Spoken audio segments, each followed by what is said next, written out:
Israelite kings of the houses of Judah, Zerah and Phares.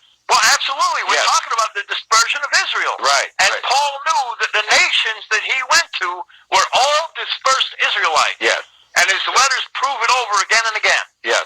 So that the universalists who want to interpret this phrase the way it has been translated, and you could say it like this: to bear my name before the nations, which Gentiles they assume means non-Israelites. Right. Okay. And kings, which is another separate group, whoever they might be, and the children of Israel, as if the first two were different from the latter. Right, but the grammatical construction is called a hendiatrisin, and it means one by means of three. It means that all three of these entities being mentioned are actually the same. The nations and the kings of the sons of Israel is the literal reading. Yes. Okay, very good. Well, let me finish with verse 16.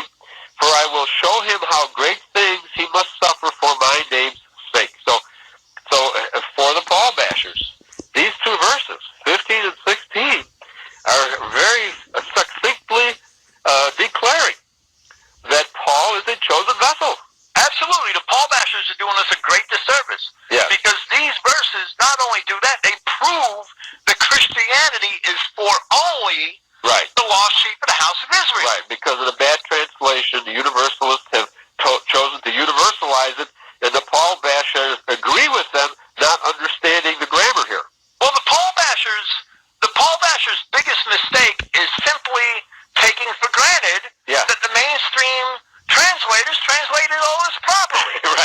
Right, absolutely. And they botched it at every turn. Yeah, they universalized it, they twisted it and perverted it at every turn. Right. And this is one of the primary verses. Yes, very good. So let me just, one more question before we close this evening.